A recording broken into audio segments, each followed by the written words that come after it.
Hello, everyone. It is 18:30, so we're just about ready to get started. Sol 1.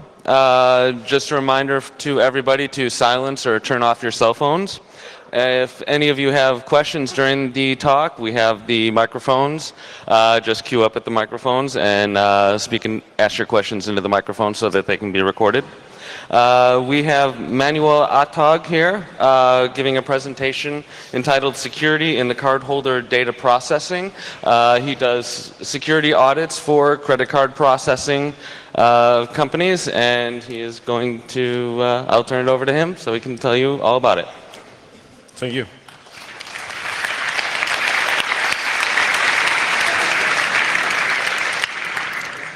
So again, hello, my name is Manuel Attag. My voice is gone, so sorry if this sounds a little bit nasty. I'm going to speak about security in the cardholder data processing. I'm, as he said, an auditor for the cardholder data environment. So I'm auditing for this PCI Security Standards Council, formerly MasterCard and Visa, but that I will introduce that now. So the agenda is only 3 topics. First of all, the company I'm working for, SRC and PCI, so a little bit understanding what we are doing, how much we are doing, so you get a clue about the statistical factors, how many audits we did and all that stuff. The motivation of PCI and what is PCI? PCI stands for the Payment Card Industry. That's the short for Payment Card Industry Data Security Standard. That's a standard I'm auditing for, but if you see PCI, I mean the Payment Card Industry Data Security Standard. After this motivation and what it is to introduce the standard, I'm going into the experiences and the lessons learned when we conducted security scans and security audits within the standard. And there were some very interesting experiences. I will come to that later. So PCI, or before PCI, SRC was the first company worldwide which was accredited in the MasterCard and STP, MasterCard, STP and Visa IS programs. That's the both programs which have been introduced by the payment schemes. Later it was changed into the payment card industry. And we have cooperations with different acquirers. You can see them. Some of them are really international. One is even in Israel located. We have more than 3,000 merchants which we provide the office, the service for, and around about 35 service providers in various countries where we do these audits and security scans for. That was the first part. The second part, not every part is that small. The motivation of and what is PCI. I don't know if someone knows this guy. This guy said in 1911, he was a captain, said he had no problems in the last 40 years when he was at sea. And he said, 40 years without problems, and I know there will never happen something. 1 year later, the Titanic sunk, and the captain was Mr. Smith. So the thing what I want to tell you with this is, when you had no problems in the past, you have no clue what will happen in the future. The risk is therefore underestimated, not only for being compromised. In general, risk is underestimated, as people think so many years nothing happened. This is a point for nothing will happen in the future. So this is really a problem. I have some examples to give you an idea of what can happen if you don't implement such standards correctly or protect the information correct. This is one sample. Credit cards have been compromised at the University of California, Los Angeles. It's from December maybe for this lecture. Approximately 800,000 individuals that their names and certain personal information, including credit card data, not of all 800,000 students and employees, but quite a few of them have been compromised. So this is not only a small thing, it's a big thing. 19,000 credit cards have been compromised at AT&T, for example, and they informed the fewer than 90,000 customers about this problem, but in fact there again were a lot of credit cards stolen. This is really interesting. 14,000 credit cards compromised at the Department of Defense. I was researching just for some samples, and when I saw this one, I really didn't know what to tell you about. I mean, everything is said. Again, one sample, interesting one. Guidance Software is a developer of the forensic software Ncase. It's exactly a forensic tool with which you will target such an incident. Interesting is that this company itself had a serious problem, and 3,800 credit cards have been compromised in their cardholder environment. The consequences from such an incident, I have a small sample only. We have seen the big numbers. Now I will show you a small merchant who is only transactioning and processing 250 to 300 transactions per month. And just a sample, he's storing this few transactions for the last 3 years. So we are talking about a potential compromise of 10,000 cards. If these 10,000 cards would be compromised completely, like SQL injection and someone steals all the data out of it, the costs are dramatic. The thing is, incident fee, 50,000 euro, is acceptable. Issue a recovering fee. You have to reissue the stolen cards and fraudulent misused cards. It's again 50,000, but the main factor is the fraud.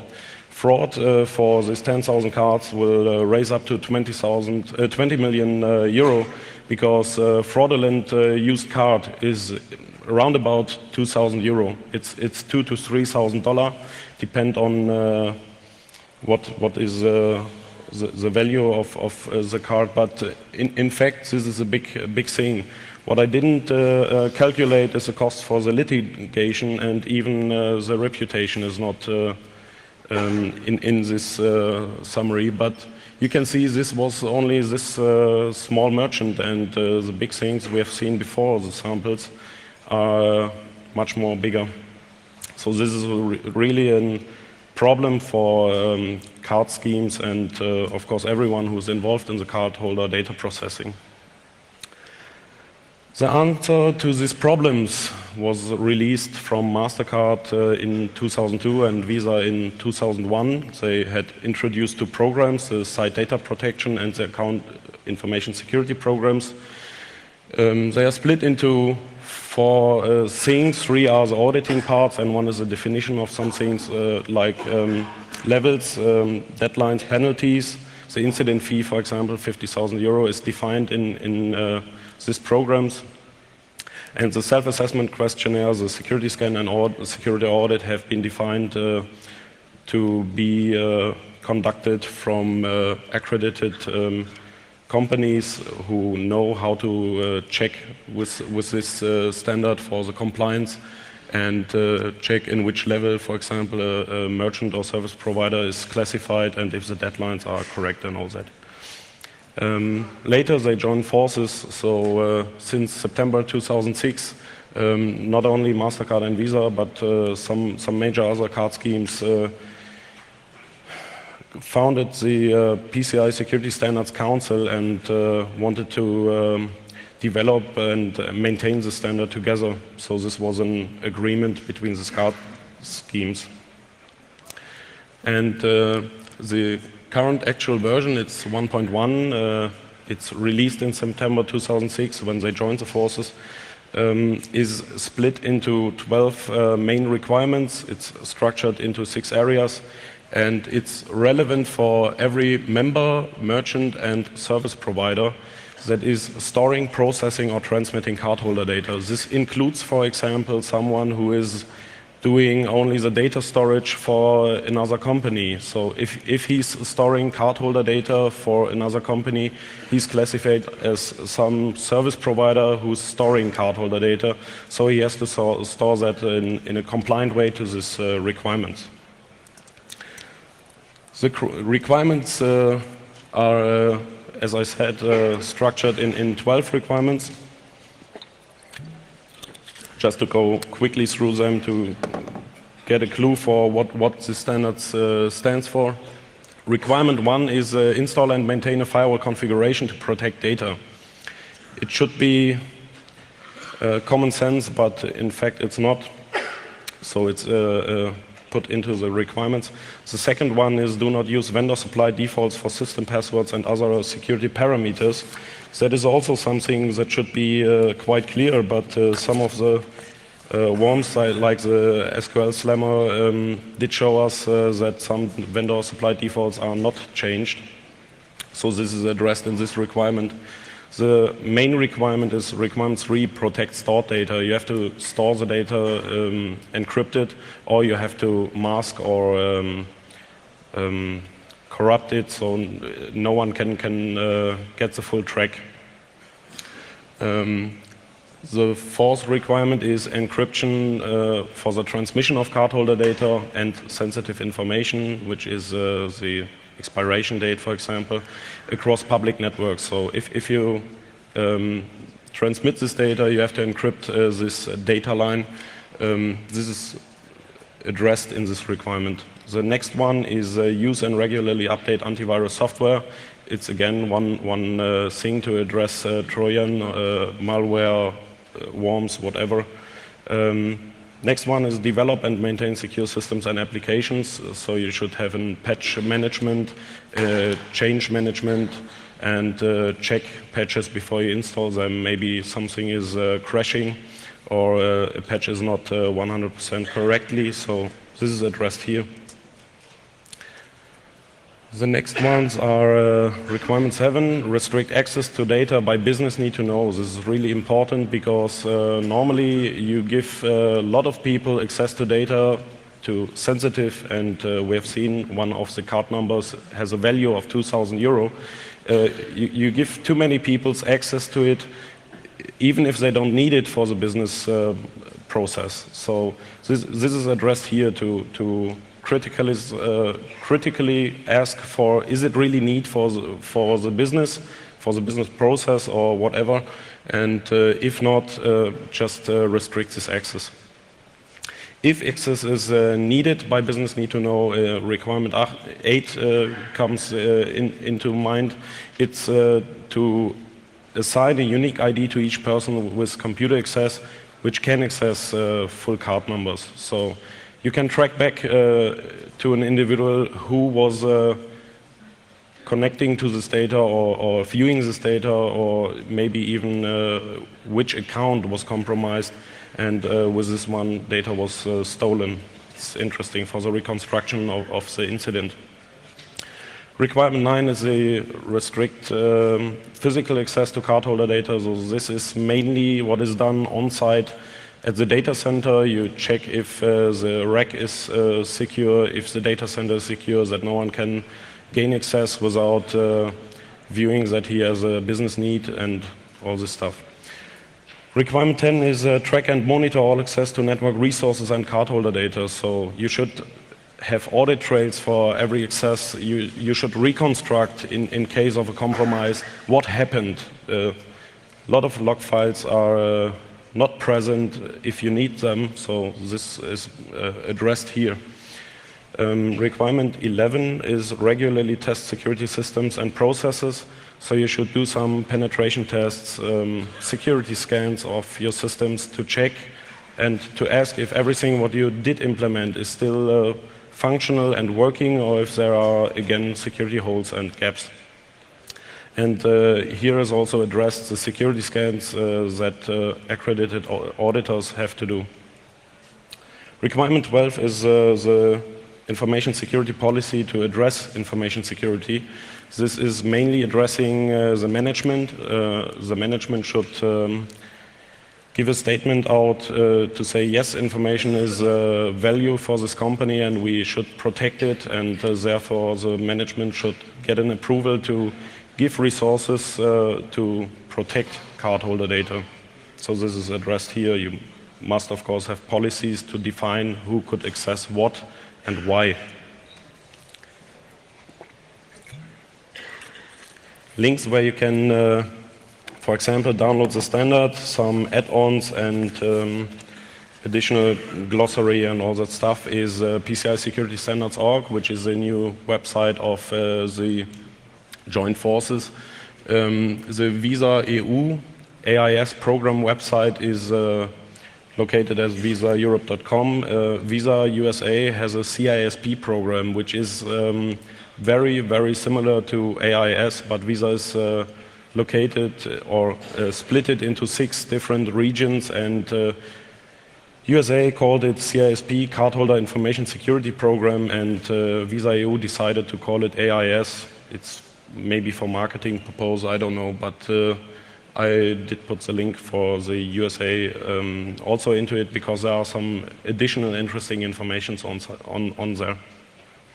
MasterCard has a known SDP program website, and you can check them, it's interesting stuff there. So we switch now to the interesting part, hopefully. Experiences and lessons learned when we conducted the security scans and security audits. I will first give you some general information. The requirement 3 to protect stored data is addressing things like CVV2, CVC2, which is a 3 or 4 digit number which is printed on the backside of a credit card. On Amex it's on the front. It's not allowed at all, never ever, to store it after the authorization. You need it of course for the authorization, but if you get the true or false or error code back, you're not allowed to store it anymore. But it's done very often. So merchants and service providers don't even know that this is forbidden. And it's not only forbidden since these programs have been introduced, it was forbidden when this CVV2, CVC2 was introduced. So when they added this security feature into their cards, it was from the beginning, it was totally forbidden to store them. But in these audits we did find a lot, so not everyone understood this. Same goes to the magnetic stripe data. That's the track data which is on this magnetic stripe. It's not allowed at all to store a full track, because if you have a copy of the full track, you can easily make a copy of the card, because it's no challenge to put the full mag stripe into new card. So again, this is not allowed at all, but we found sometimes. And in general, also systems are really poorly managed and maintained. 2/3 of everyone who we scanned first time had significant vulnerabilities, which mean we had access to we could have access to sensitive data, or even could compromise and own the system. The thing is why I say could have is the standards clearly define that we don't compromise the system.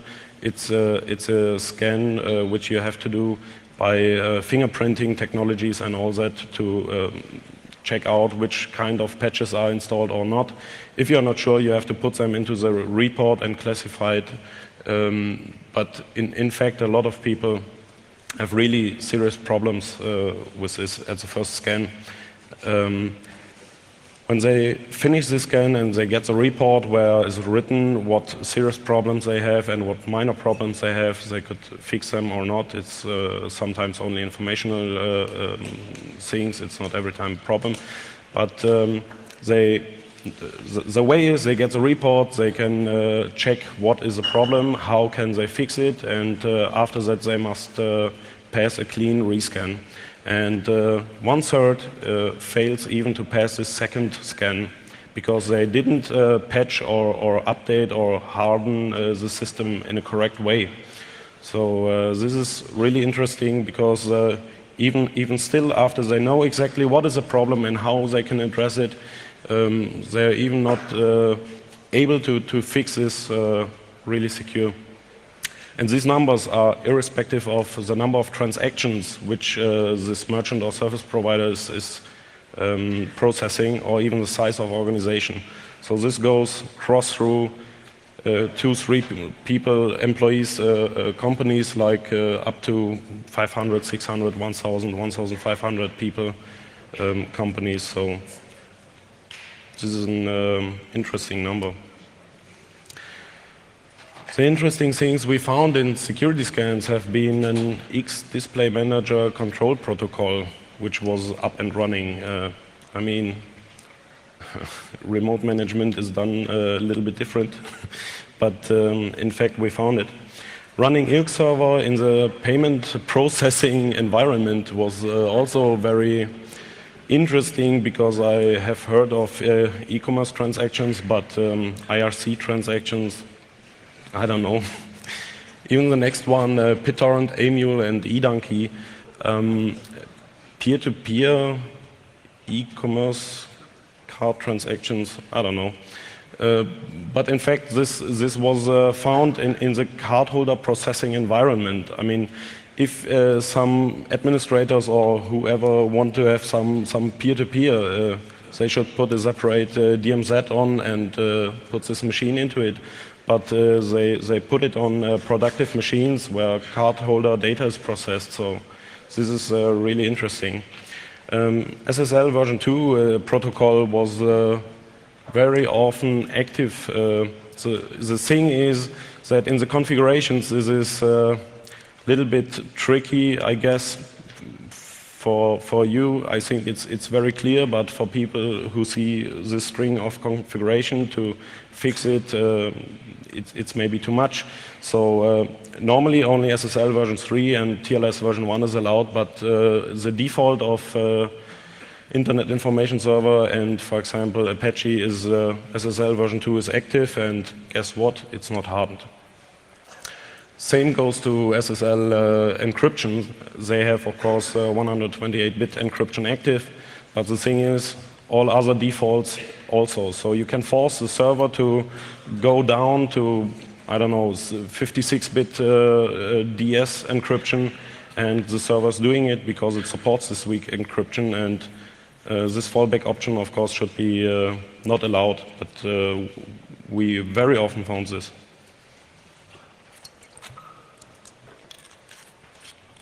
This is maybe interesting for the Elite guys. A lot of management interfaces accessible on Cisco devices. I don't know if you have to manage them from the whole internet, but maybe they can limit it to some special IPs or a VPN. But we found them a lot. So also at the web servers, cross-site scripting is really up to date. A lot of people implement it, but it's not allowed. So maybe they should do some stricter development to enforce that cross-site scripting is not possible. But again, we found a lot on web servers. Even also the session fixation and session hijacking was very often possible because the implementation was not so good. Web servers used also plain text form-based authentication. If you put in your credit card data, this is not the best way to protect the data. So same goes to mail servers, which are in this cardholder processing environment. Again, they also accept plain text credentials, and you can, of course, with that hijack system and switch to the next one. Coming to the audits, we found some interesting things in the key management.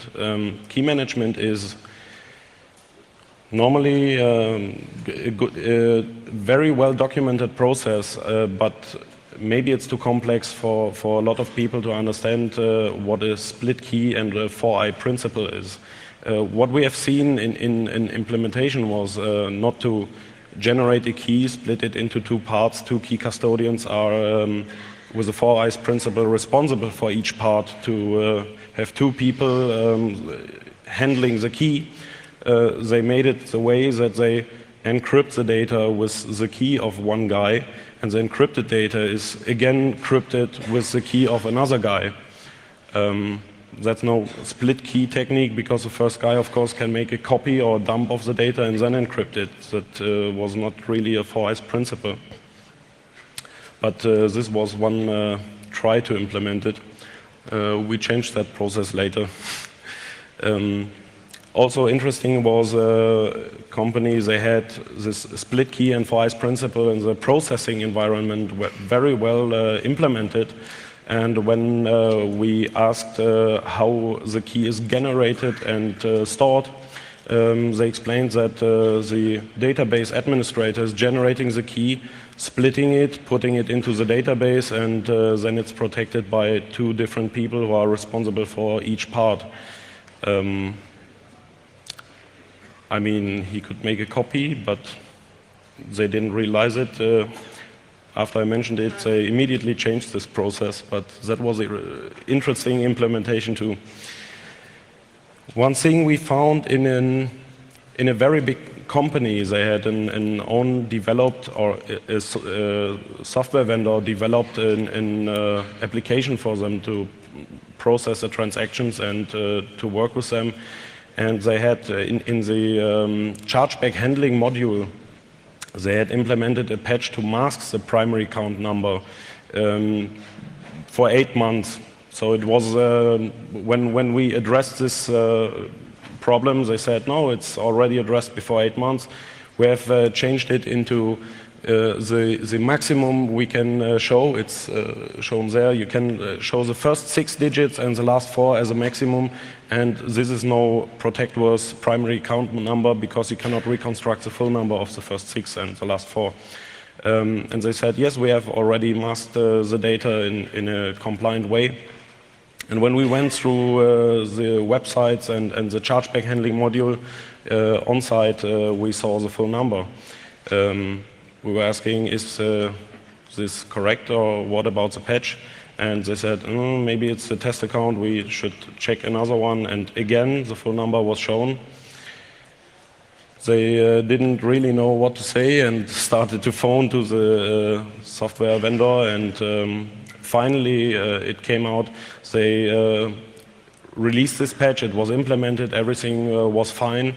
But later they released a new patch, and this was installed and it reverted the old patch. So they forgot to implement it into the new patch. Very interesting. And no one checked it. So this was, of course, not very good. I think the next 100 patches are for free.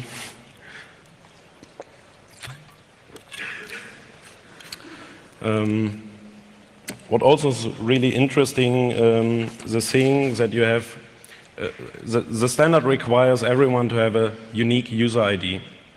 A unique user ID, of course, is individual and can be tracked to an individual, so shared accounts are not allowed. On Windows systems, you can put 1 or 2 people into the administrators group, deactivate the administrator's account and the guest account. On Linux systems, you can use su or sudo and deactivate the root account. But very often when I take a sample of routers, switches, manageable or whatever, you see only one single account. And the question is, what about the substitute administrator? I mean, if you have only one account and this guy breaks his leg and gets into hospital, what about the second guy? So this is a clue for a shared account, and you can find that really very often on these network devices or appliances. They only put one account into it, and everyone or every administrator is using it. That's of course not the goal of tracking it back to an individual.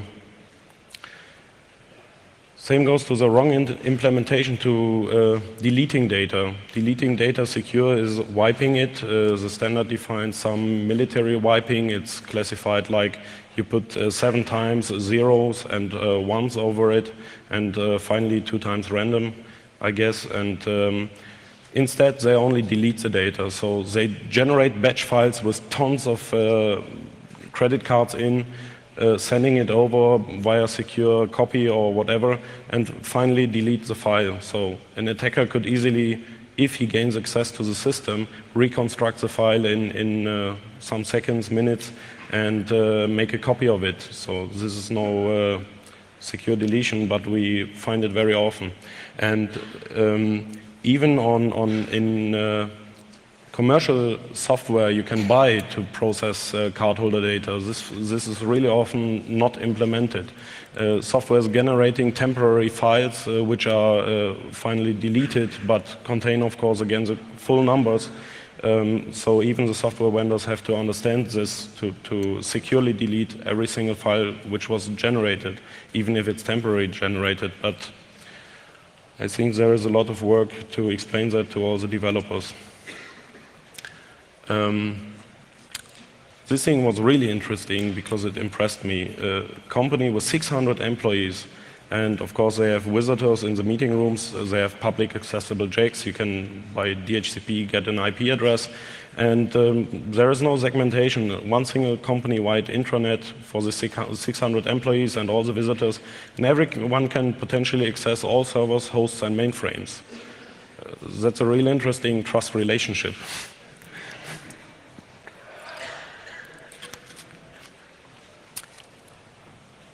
The other trust relationship, which is really interesting, is the development and the productive environment.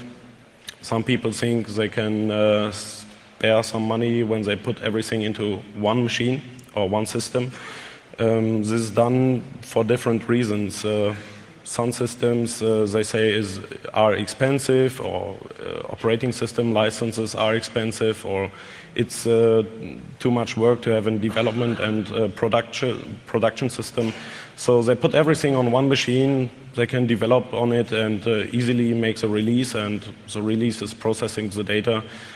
Too many people have access to the system, and of course development sometimes needs some special access, and then it's not minimized for business need, and this is a potential risk. So this is what we find very often. That's not really good implementation of development. Another interesting thing was that physical audit trail at a big data center was existent. So you had a book, you have to sign in, you write your name, company, time when you got in, time when you get out. And during the audit, they represented the physical audit trail and said, this is the audit trail for the last year, and I opened it and saw it is empty. I would have been the first one to write into it that I'm accessing the data center. I was wondering, I mean, they have two perfect situations here. Ideal remote administration, never anyone must go to the systems and reboot them or whatever, and they seem to have no hardware problems in this big data center. That was really interesting, and when I started to ask, they said, yes, you know, sometimes we forget it, and so of course an audit trail has only a value if it's really complete. If you have a audit trail which is not really complete, you check for wrong things, and this was an interesting thing. Another small way of implementation of some backups was at one big customer. He located his backup tapes at a third party. The CEOs are good friends, and when I said, okay, it's no problem, because this is for catastrophic problems, very good to have backup tapes not on-site, it's off-site, some kilometers away. What about the contract or policy to access the backup tapes, store them in a secure safe, whatever? He said, yes, we are friends, and you know, we don't need that. I mean, everyone could make a copy of it or throw it into the trash and someone can pick it up. If you Google a little bit for backup tapes and credit card problems, you will easily see some serious problems from some banks or other companies. They send data, backup tapes to some data storage entities to via UPS or whatever. It's not secured or protocoled or audit trailed, and the backup tapes get lost, or some more pop up somewhere else. It's not the way it should go. So you should have a contract and a policy which clearly defines where to store it and how to move it to the site. And here it was not done that way. No, system hardening in general was interesting. At one database, or at one database cluster, they had the complete compiler collection installed. So it's a nice service for some attackers. I mean, what does a compiler collection do on a database system? So it was not really hardened. Same goes to the different editors. I mean, if you represent an attacker, all the editors, he can check which one is his favorite. Me, for example, I hate VI and Vim, so for me it would be nice if I attack the system to have some different editors to get quicker to the interesting parts. On productive systems, we have seen also at the audit, the scan was okay and everything was secure from outside because the firewall didn't let us give a clue for the inetd, but in fact it was running on the system. And when I asked for what is the inetd on this productive system, they said, good question. And they checked out and saw, yes, the software was formally installed for a test, but we forgot to deinstall it, but we shut down the server. The problem is it was a Debian system, and if you have an upgrade of the software, it restarts the server. So it was running because they didn't harden the system and put this inetd out of the software packages. Same goes to different software like wget. I mean, this is you can put data securely by SCP or whatever to the system. You don't need such weak tools, which are only a good service to attackers, so they have a complete environment to work on. So you should harden your systems, but what we see is very often that they are not hardened. The systems that we see, or the operating systems that we see, are really different. They use everything from BSD to Linux to Gentoo to Microsoft Flavor. Everything is possible. Even only Microsoft, completely Microsoft-based environments and completely Linux-based environments. We have seen everything.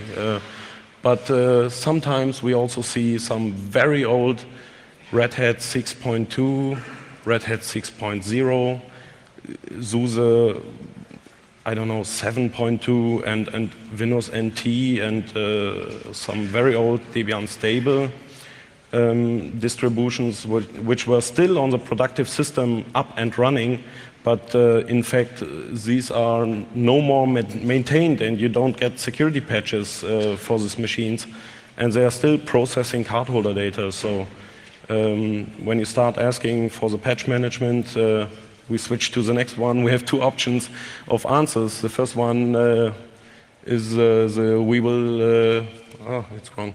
We will do that soon, and the other one is we never change a running system. For some systems, I can understand that.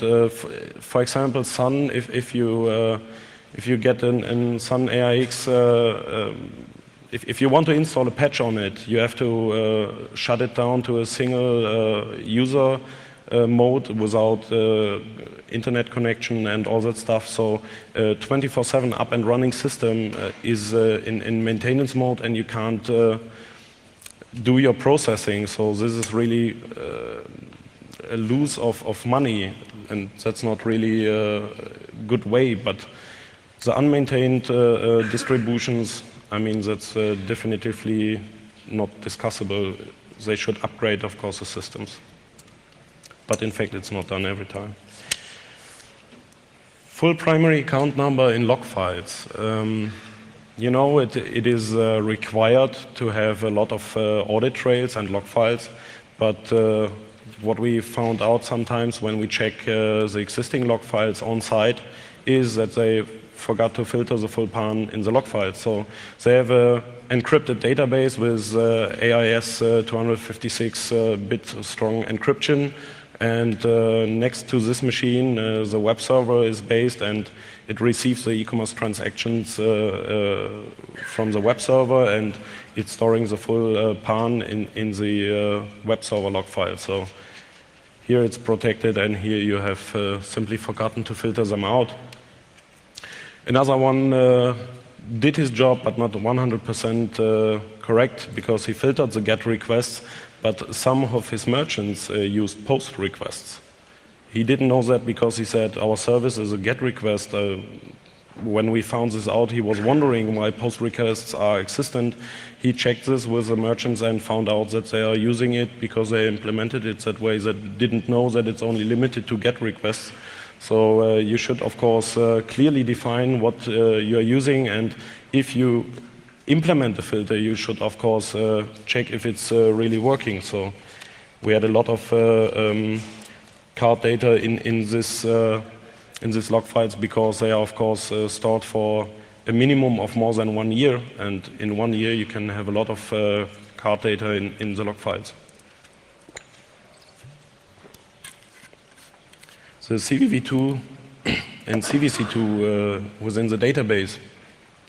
It's interesting how many people are still storing them or forget to change the process, or even if when they implement a change of the process, so they are not storing the 3 or 4 digits. Instead, they are only storing received, not received, or failure code. And they switch to this process, they simply forget to delete the formerly stored CVV data or CVC2 data. And when we make this where statement, a lot of CVV data is a result, and they are always wondering, and when they reconstruct what happened, it's always they switched the process but forgot to delete the old data. And at one customer, it was around about 500,000 of this strictly forbidden cardholder data on the database. So that would be a serious problem if an attacker would gain access to it. Same goes to full track 2 data. It's again the track data on the magnetic stripe at the backside. This is sometimes stored when the transaction processing was interrupted. So you had a problem, and you program the machine that way that if it has a problem, make a core dump of this data, and I will debug that and reduce the chargeback, because this is, of course, expensive. This is, of course, again forbidden because you store the full track if you do that. And by the way, this was a problem which killed card systems in the USA. I don't know if you remember it. Before 1 or 2 years, it was mentioned by Fefe at one of the talks. Card systems had a problem with potentially for 40 million cards which were compromised.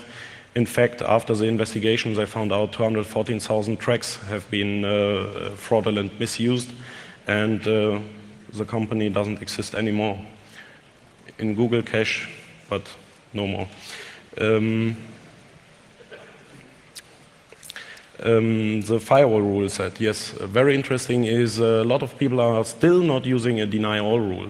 I mean, that's really no challenge, and it should be common sense. But if you check all the rules and you're asking for what about the first and the interesting, and we have a checklist to make a mark on that, tell us where is the deny all rule. And sometimes you get this and you simply see, okay, they never read a good book about firewall policies, Same goes to historic firewall rules. They implement them, change the environment, put some new systems online, old systems are put into another DMZ, or no more processing cardholder data.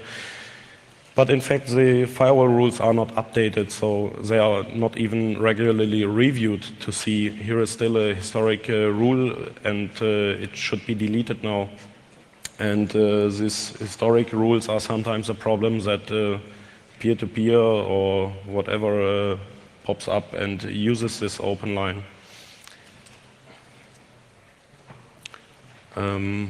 Yeah, real card holder data is normally forbidden to use in development systems. So you have official test data to do some tests and quality assurance, because of course you must test and make some QA when you release a new version of your software which is processing the data. But we found out that a lot of people are doing a database dump and implement it on the development system to do a final check with the real data, and the development system is not patched since, I don't know, the last decade. And but the productive system is like Fort Knox, so they should maybe also implement that on the second system or not use the real data. Sometimes they don't understand that correct. Also, the testing of new patches happens sometimes with real cardholder data from an employee. So when I interviewed the administrator and said, okay, how about the testing? How do you process that? He said, yes, when we have a new release, we put that on one machine, and one of our employees is doing a transaction with his card, and we see it's working, and we've bought some minor things, and we put this machine then online. Of course, this is not really allowed, and I guess not every employee is really happy with this situation, but they're using it that way, and of course, it's not a good way. The thing with which I had really, personally, really problems, because I didn't ever believe that such things would happen, was when we were talking to prepare an audit at a big company. We went to this requirement 9, physical security, and they said, yes, we can make a check on the complete requirement. We have a very high security data center. It has every single feature with every single, I don't know who, they had biometrics, they had tokens, they had I don't know, a lot of equipment, and we found out, okay, this would be really no challenge for the requirement 9, and we can check that and switch to the next maybe problems on the next requirements. And when we went to the chargeback processing, chargeback is when you give a transaction back, they said, yes, if we have a problem with a merchant who has chargebacks, we put this chargeback, we do some research on this chargeback at a system with Microsoft Access.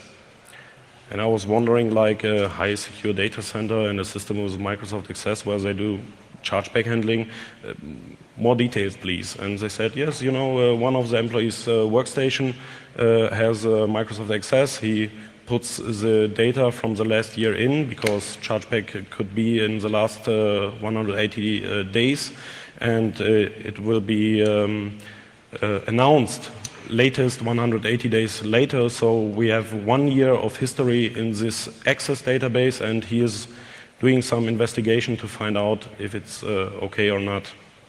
And as it was a really big company, they have many million transactions a year. And an employee's workstation with Microsoft Access, no encryption, no whatever protection on the data, but a high secure data center for many million euros. I mean, it's a little bit not balanced. So I said, why did you spend all that money into the high secure data center? I mean, if I would be the attacker, I would only take this workstation or even only the hard disk and go out, and you made my day. But I guess they didn't really understand the problem and the situation here, because they said, oh, really, no, normally we protect the data in the data center and there no one could access it, and then it's secure. So that was a really interesting situation, because I really didn't understand what they wanted to do with this access. I mean, it's not even a database, it's something from Microsoft. Also interesting is many companies have no cross-cut shredders. They have maybe a shredder for 20 euros somewhere, which makes some big stripes, so you can easily reconstruct what was striped. A cross-cut shredder, which has small pieces which pop out, is a must-have, and a lot of don't have it. So this is a good potential attack or a good potential problem to attack them with a dumpster diving. So attackers can easily figure out what was the data which was shredded and reconstruct it. And if it's one of the lists of the credit cards, you have a problem with that.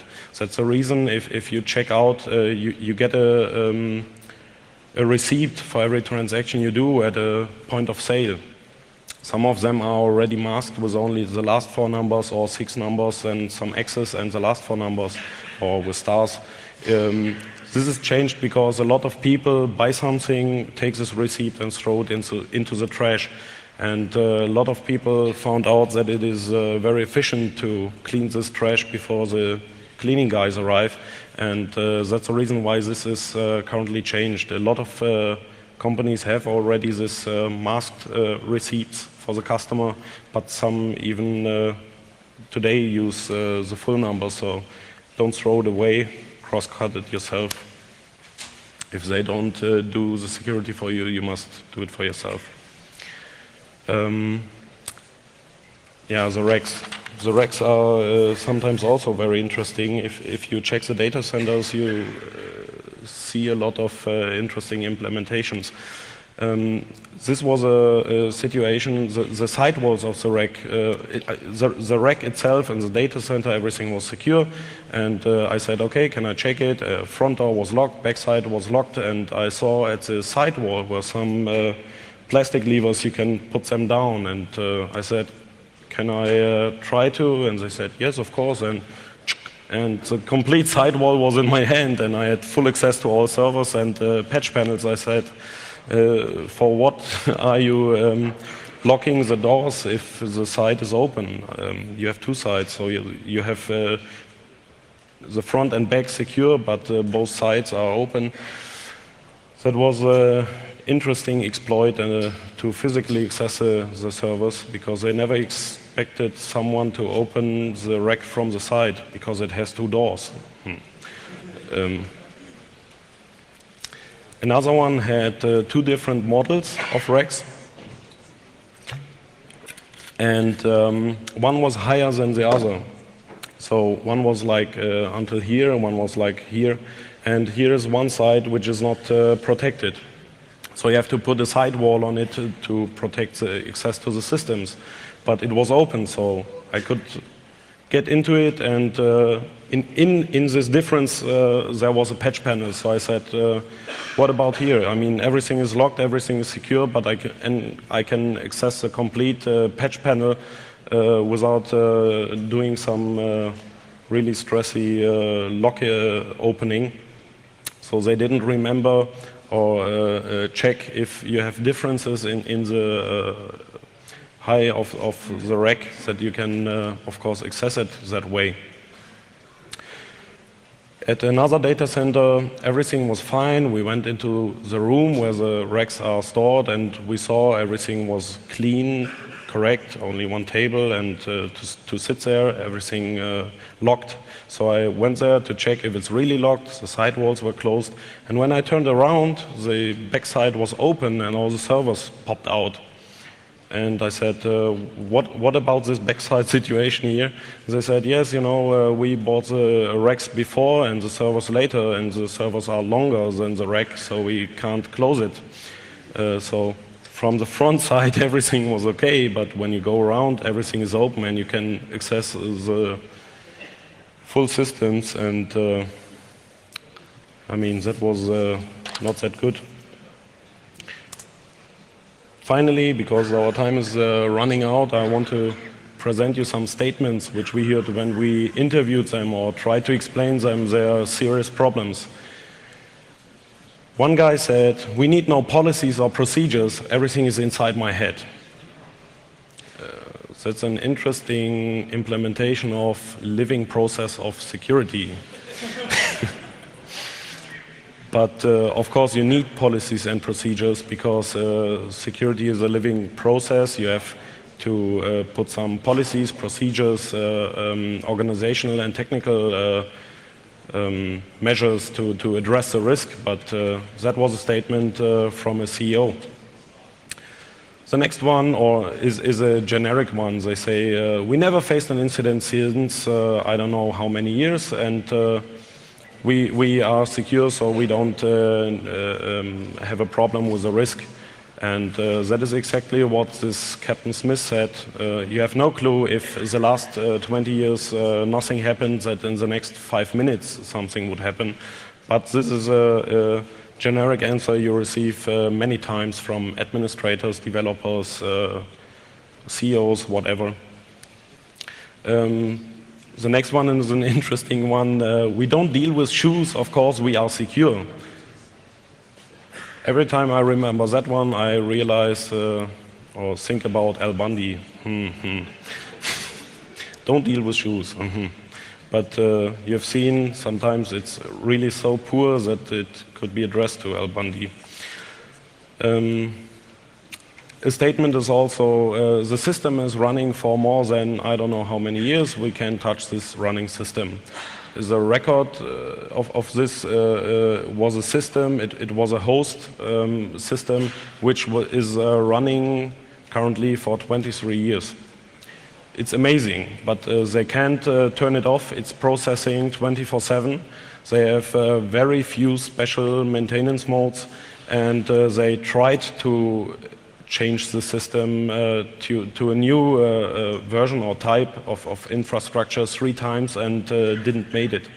So they said finally, it's too hard, we just let it go. Okay, when all COBOL programmers died, I don't know what they will do, but let's see. An interesting statement, if you come to the business need to know to access full card numbers, is when you check the account of a CEO, you see that he has full access to full card numbers. And if you ask for the business purpose, the statement is, I'm the CEO and of course I need full access to cardholder data. It's mine. Of course it's not him, it's the cardholder data from the cardholder scheme, and of course it's our data because our name, for example, is on that card. But CEOs think that everything is there, so of course they need the full number, even if they don't need it for their business. And the last statement is, we are secure. This is very generic. Everyone says that they are secure, but when you conduct the audit and show them their gaps, they find out that they are maybe not. So that was my lecture. I hope you did enjoy it, and if you have questions.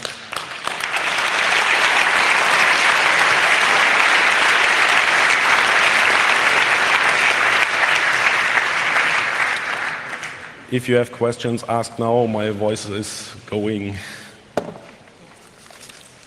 I have a question actually.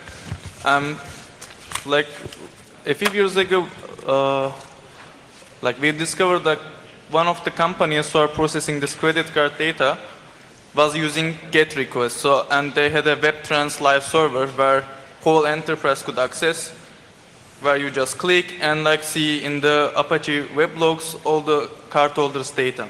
Yes. I know that the company never talked to Visa or MasterCard and like reported it as an incident. So my point is, what happens when the company don't choose to report an incident, not to pay these like fees, some million euros, whatever? This is an incident in the company which is storing, processing, transacting cardholder data. It's not an incident because this data was not fraudulent used. If it's fraudulent used, or if you have a clue that it was stolen or compromised, then you have to report it. There's no hiding of this information possible, because you must report this. But this is what we find out at the audits has only to be checked and addressed for the next re-audit. So we give them the minimum amount of time they need to implement this. And finally, if they change this, for example, this get and post request to no more cardholder data in this web server log files, then it's okay, because they addressed it. One of the policies in requirement 12, and again I would refer you to the links I provided, one of the requirements is that you have to implement security incident response management, and each incident which happened inside the company and was not fraudulently misused outside, you can address with your own policy and change. If there was an insider attack that someone is stealing the data, of course you must report it. But this was no compromise, it was only an incident, and if you address it that way, it's no problem. Yes, but that's the question. What happens if the company doesn't report it and somehow Visa or MasterCard discovers it? Are there some obligations regarding that? If Visa and MasterCard see that he is not compliant to the standards, there are the penalties. I mentioned that Visa and MasterCard, or the PCI Security Standards Council, are regulating in their programs, for example, also the penalties. So they can, of course, put penalties on these persons, or get a new deadline to say until this date you must have implemented each requirement correctly, and an auditor will independently check this. The other option is that they disconnect him. So this is also possible. And if you are disconnected from one of the card schemes, normally you are out of the business, because you must provide a service, the full service from one hand. And if you can't provide, for example, Visa or MasterCard, you are out of the game. So this is how they can address this.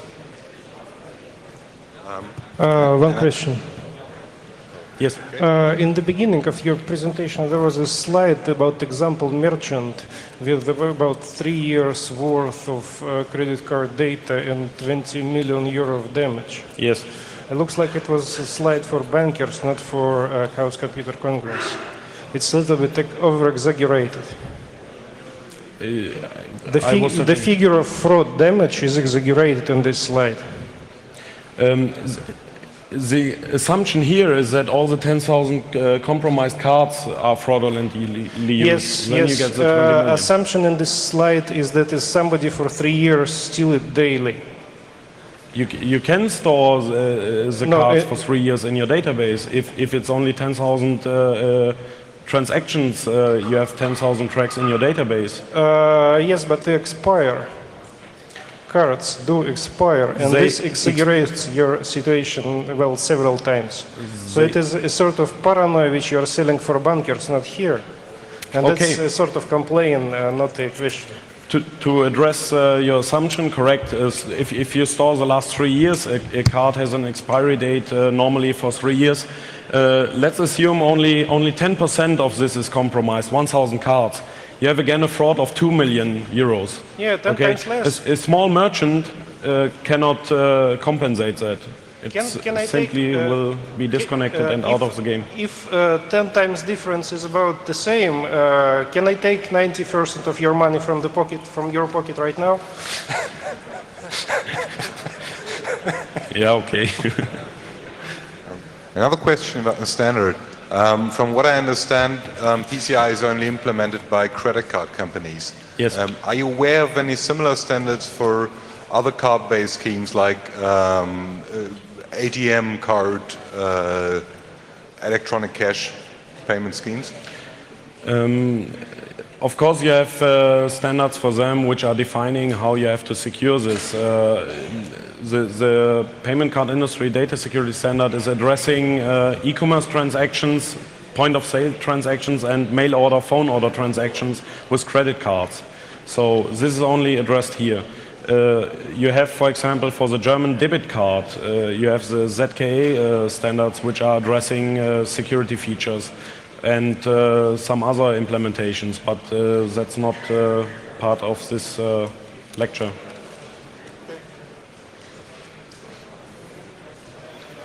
I guess the problem starts very earlier, and your auditing is really nice. But we have seen in your lecture that the CEO comes and said, so, yeah, but I need access to all the data, and we all know our CEOs. They have 4 PDAs, 5 notebooks, and they want all data on the notebooks, on their PDAs, and maybe on their sailing ships in the area, and on their second flat somewhere. And all IT managers and administrators have the problem that you have processes that that are functioning and they are secure. And Yes. then your CEO comes and says, oh no, that, I need access, we can't do this so.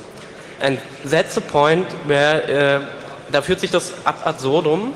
And we all, also IT managers, administrators should become a tool to kick out their CEOs to say, go out, go to your office, browse some porn, let me do it right and secure.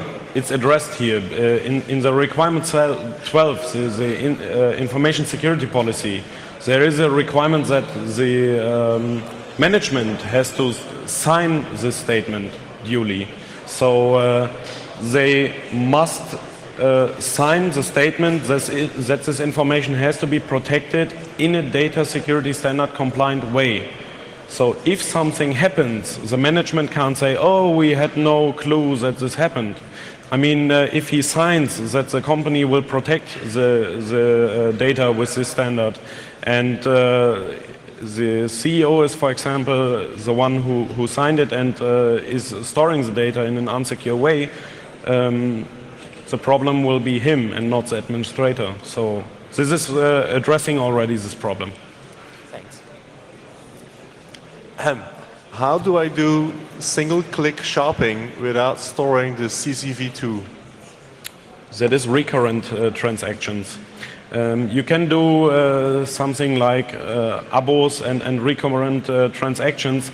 You have at the first time you have to send the CVV because it's in mail order, phone order transaction, and at the next times they send only the different data without the CVV2, and the acquirer gives an approval because he says, okay, the flag for recurrent transaction is set.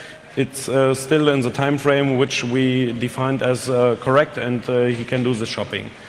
But the problem is not so much your one, because you can of course deny this transaction and get the money back if there is fraudulent use. So, I mean, credit card transactions are really nice because you can give them back. So, but the time frame is unlimited in that case. But that's legal then. No, we can get into details later. I can show you the standard which is defining this. Okay, thanks. It's a secure way.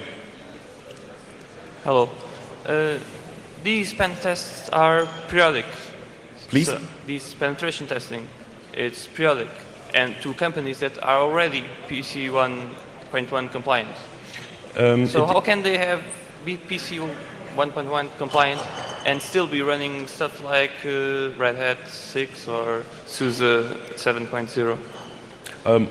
Most of these security gaps have been popped up at the workshops to prepare an audit or discuss about the offer, or when the first audit happened. When the first audit was conducted, we have a checklist of what is compliant and what is not. And what is not compliant, you have to address with an action plan. You have to target each requirement to say, okay, we are not compliant to this one. We have to spend so many hours on it, so we need 3 weeks to fix it. and after 3 weeks this requirement will be compliant. The auditor will recheck this with a re-audit, and if finally each requirement is checked, they get the compliance status if they have the mix of security scan and audit compliant. The audit has to be done annually, and the scan, depending on the level of classification, must be done quarterly or also annually. So most of the problems have been before or at the first audit. And how many re-audits can they fail before they are kicked out of PC standard? It's not a kick out. I mean, you are compliant to standard or not. If you're not compliant, you are fully responsible for the fraud that happens. If you are compliant to the standard, you can gain a wafer and say, okay, we have been compliant to the standard, we did really our job in a serious way, but still some zero exploit, I don't know, whatever can happen, happened, and they say, okay, you forced us to implement the standard and put a lot of money into the security. The benefit, of course, is that the card schemes say, okay, this fraud happened, but you did your job very well, so we take the costs, you get the wafer. But this depends on the decision of the card scheme. It's the natural interest of a processing company to get this standard. And the card schemes are making pressure to get everyone compliant. So you have no choice on the long run. Okay, thank you. Okay. Okay, then again, thank you. And